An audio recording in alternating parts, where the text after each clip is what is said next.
WB College Admission 2026 Merit List. How to check merit list of colleges. WBCAP Centralized Admission Portal. এরপরে অ্যাডমিশনের জন্য fee payment করতে হবে, ঠিক আছে। অ্যাডমিশন ফিটা কিন্তু পেমেন্ট করে ভর্তি হতে হবে। অ্যাডমিশন কমপ্লিট করার পর তোমার প্রোফাইলের পাশে কিন্তু এরকম গ্রিন বাটনে কিভাবে তোমরা মেরিট লিস্ট দেখবে, ঠিক আছে, তুমি কোনো কলেজ পেয়েছো কিনা কিভাবে দেখবে, এবং অত্যন্ত তাৎপর্যপূর্ণ, তুমি যে কলেজে পাও তোমাকে কিন্তু অ্যাডমিশন নিতেই হবে। অ্যাডমিশন না নিলে কিন্তু তুমি পরবর্তী রাউন্ডে কলেজ নাও পেতে পারো, এবং অ্যাডমিশন ওটা বাধ্যতামূলক। এটা পোর্টালের কিন্তু নতুন নিয়ম হয়েছে, ঠিক আছে। তুমি আপগ্রেডেশন করাতে চাইলে করাতে পারবে, কিন্তু অ্যাডমিশন সকলকে নিতে হবে, তোমার যে চয়েসে তোমার অ্যালটমেন্ট আসুক, ঠিক আছে। বিস্তারিত তথ্য শেয়ার করবো, অত্যন্ত ভাইটাল হতে চলেছে, ঠিক আছে। তো এই মুহূর্তের যে বিগ ব্রেকিং এবং সুপার এক্সক্লুসিভ আপডেট, কলেজে ভর্তির মেরিট লিস্ট কিন্তু প্রকাশিত হয়ে গেল। তো প্রথমে তোমাদেরকে কিন্তু লগ ইন করতে হবে। একটা কথা মাথায় ঢুকে নাও, প্রথমে তোমাদেরকে লগ ইন করতে হবে ওয়েবসাইটে, ঠিক আছে। লগ ইন করার পরে তোমার প্রোফাইল যেখানে দেখবে 100% কমপ্লিট বা যত পার্সেন্টও কমপ্লিট দেখাচ্ছে, তার পাশে ড্যাশবোর্ডে অ্যালোটেড লেখা থাকবে গ্রিন দিয়ে, ঠিক আছে। আমি তোমাদেরকে একটু পরে দেখিয়ে দিচ্ছি। গ্রিন দিয়ে অ্যালোটেড লেখা থাকবে, ঠিক আছে। অ্যালোটেড কথাটা লেখা থাকবে এবং তুমি কোন কলেজে কোন সিট পেয়েছো সেটা লেখা থাকবে। এবারে দেখো, তোমার যে সিটটায় আসুক তোমাকে ভর্তি হতেই হবে। তুমি দুটো অপশন পাবে, আপগ্রেডেশন ইয়েস আর আপগ্রেডেশন নো, কিন্তু ভর্তি হওয়া বাধ্যতামূলক। ভর্তি না হলে মপ আপ রাউন্ড বা পরবর্তী রাউন্ডে যদি সিট না থাকে, সেক্ষেত্রে কিন্তু তুমি সিট পাবে না এবং বছর কিন্তু নষ্ট হয়ে যাবে। এই কথাটা মাথার মধ্যে ঢুকে নাও। এবং অনেকে প্রিফারেন্স ভুল করেছিল, আমি তোমাদেরকে বারবার বলেছিলাম যে কলেজটা তোমার বেস্ট চয়েস, যে কলেজে তুমি ভর্তি হতে চাও, যে কলেজে তুমি তোমার ড্রিম কলেজ বা ড্রিম কোর্স, সেটাকে এক নম্বরে রাখতে বা সেটাকে আগের দিকে রাখতে। এবং যারা 1 নাম্বার কলেজ পেয়ে গেছো, তোমরা সেখানে ভর্তি হতে পারবে, সেখানে আপগ্রেডেশন হবে না, সেখানে নো আপগ্রেডেশন করে অ্যাডমিশন হওয়া বাধ্যতামূলক। কারণ 1 নাম্বার কলেজের কোনো আপগ্রেডেশন হয় না। তুমি যদি 1 নাম্বার কলেজটা পেয়ে যাও, তাহলে সেটা তোমার সর্বোচ্চ চয়েস। তাহলে যেহেতু সেটা তোমার সর্বোচ্চ চয়েস, তাহলে কিন্তু তোমার আপগ্রেডেশন নো করে অ্যাডমিশন নেওয়া বাধ্যতামূলক। সেখানে তুমি কোনো মতে আপগ্রেডেশন ইউজ করতে পারবে না, ঠিক আছে। এবারে যাদের পছন্দ মতো কলেজ পাওনি, বা তুমি ধরো 25টা চয়েস দিয়েছো, তুমি 1 নম্বর চয়েসটা পাওনি, তুমি 2 নম্বর পেয়েছো বা 10 নম্বর পেয়েছো, ঠিক আছে। ধরা যাক তুমি 7টা কলেজ চয়েস দিয়েছিলে, তুমি 6 নম্বর কলেজটা পেয়েছো, তাহলে তোমার কাছে দুটো অপশন থাকছে। প্রথম কি, অ্যাডমিশন তো হতেই হবে, অ্যাডমিশন নেওয়া বাধ্যতামূলক। এটা পোর্টালে কিন্তু নিয়ম বলে দেওয়া আছে একদম পরিষ্কার, অ্যাডমিশন নিতেই হবে। যদি তোমার কোনো সিট অ্যালট হয়, তাহলে তোমাকে অ্যাডমিশন নিতেই হবে। কিন্তু তুমি দুটো অপশন পাচ্ছ, আপগ্রেডেশন ইয়েস বা নো। তুমি 1 নাম্বার চয়েসটা পাওনি, ঠিক আছে, তুমি 2 বা 3 বা পরবর্তী চয়েস পেয়েছো, হোয়াট এভার। তো তুমি সেক্ষেত্রে আপগ্রেডেশন নো করে অ্যাডমিশন নিয়ে নিতে পারো, ঠিক আছে। ধরো তুমি 6 নাম্বার বা 7 নাম্বার চয়েসটা পেয়েছো, তুমি ভাবছো যে আমি আর আপগ্রেডেশন করাবো না, আমি তাহলে এখানে অ্যাডমিশন নিয়ে নিই, তাহলে তুমি সেখানে অ্যাডমিশন নিয়ে নিলে।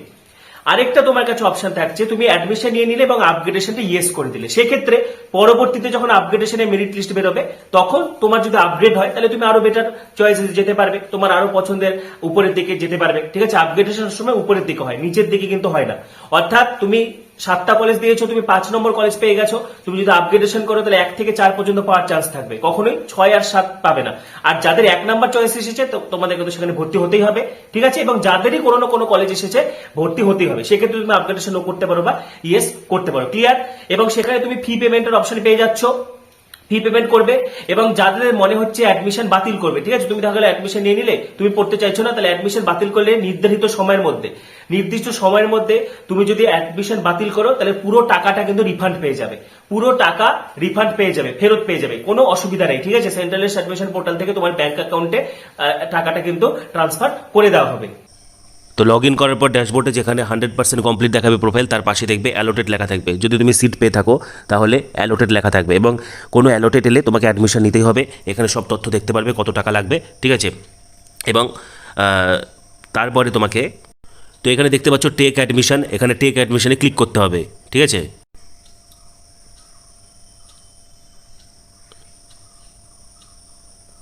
ক্লিক করার পরে এখানে তুমি মেরিট লিস্ট দেখতে পারবে এবং অ্যালটমেন্ট লিস্ট দেখতে পারবে, ঠিক আছে। কোর্স প্রোগ্রাম সহ কলেজ বরাদ্দ করার পর allotted details, merit index, merit rank, merit list, allotment list, এগুলো সব দেখতে পারবে। এবারে তোমাকে অ্যাডমিশনটা নিতে হবে, ঠিক আছে। এবং তুমি কিন্তু তোমাকে যেখানে অ্যালোটেড করা হয়েছে সেখানে অ্যাডমিশন নিতে হবে। এবং যে চয়েসটা তুমি পেয়ে গেছো, অটোমেটিক্যালি তারপরের চয়েসগুলো তুমি আর পাবে না, তার উপরের চয়েসের জন্য তোমাকে আপগ্রেডেশন ইউজ করে অ্যাডমিশন নিতে হবে। আর তুমি যে চয়েসটা পেয়েছো সেখানে যদি থেকে যেতে চাও, তাহলে তোমাকে আপগ্রেডেশন নো করে অ্যাডমিশন নিতে হবে। আর যদি তুমি উপরের চয়েসগুলো পেতে চাও, তাহলে আপগ্রেডেশন ইয়েস করে অ্যাডমিশন নিতে হবে, ঠিক আছে। কিন্তু অ্যাডমিশন নেওয়া কিন্তু বাধ্যতামূলক।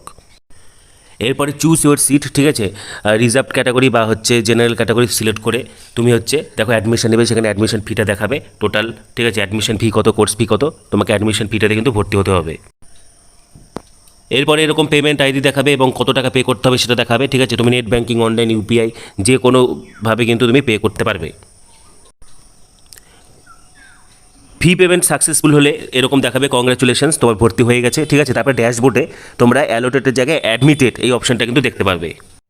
ফি পেমেন্ট করার পর যখন অ্যাডমিশন কমপ্লিট হয়ে যাবে তখন কিন্তু এখানে অ্যাডমিটেড অপশনটা শো করবে এবং তুমি যে অ্যাডমিশন হয়ে থাকলে এরপরে যদি তোমার কোনো কলেজ চেঞ্জ না হয় তাহলে তুমি কিন্তু আগের সিটটাই থাকবে, ঠিক আছে। তোমার যদি আপগ্রেডেশন নো করে অ্যাডমিশন নাও তাহলে তো এটা তোমার থেকেই যাচ্ছে, আর যদি আপগ্রেডেশন ইয়েস করে অ্যাডমিশন নাও, যদি আপগ্রেডেশন সাকসেসফুল হয় তাহলে তুমি উপরের চয়েসগুলো পাবে, আর আপগ্রেডেশন সাকসেসফুল না হলে যে কলেজে ভর্তি হয়েছো সেই কলেজটা কিন্তু তোমার থেকে যাবে, ঠিক আছে। দেখো তোমাদের কিছু বিশেষ কোয়ারিজগুলো, নির্বাচিত হওয়ার পর আবেদনকারী কিভাবে ভর্তি হবে।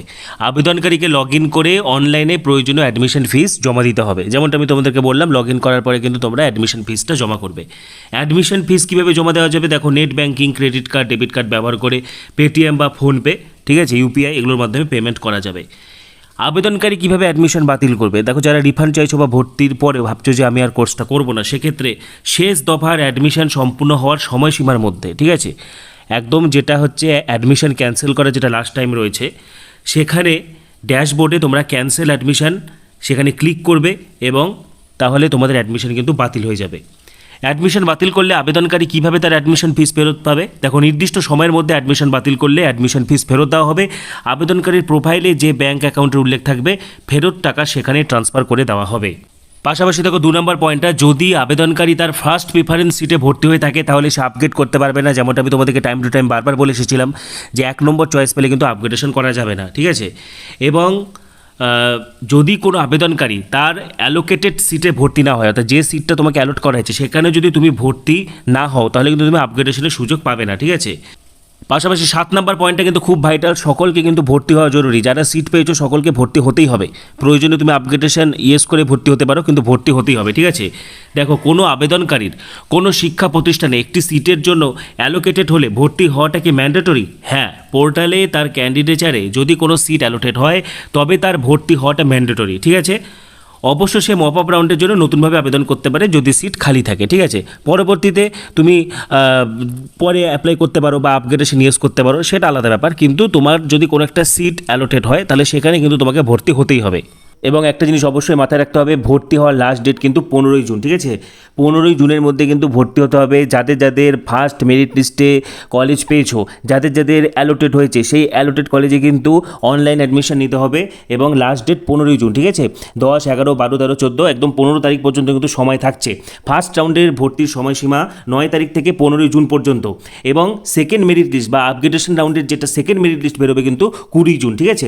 তো যাদের যাদের মেরিট লিস্টে নাম আসছে সকলকে কিন্তু ভর্তি হওয়া বাধ্যতামূলক, 15ই জুনের মধ্যে কিন্তু ভর্তি হতে হবে, ঠিক আছে। যারা যারা কলেজ পেয়েছো সকলেই ভর্তি হয়ে যাবে।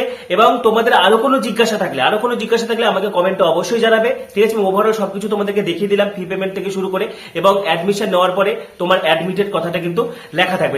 তোমাদের আরো কিছু জানা থাকলে কমেন্টে অবশ্যই জানাবে। পরবর্তী ভিডিওগুলির জন্য, কলেজ রিলেটেড, কলেজ অ্যাডমিশন সংক্রান্ত পরবর্তী ভিডিওগুলির জন্য এখনই সাবস্ক্রাইব করো, পাশে থাকা বেল আইকনটা অবশ্যই প্রেস করো এবং ভিডিওটি প্রচুর শেয়ার করে দাও। সবাইকে অসংখ্য ধন্যবাদ।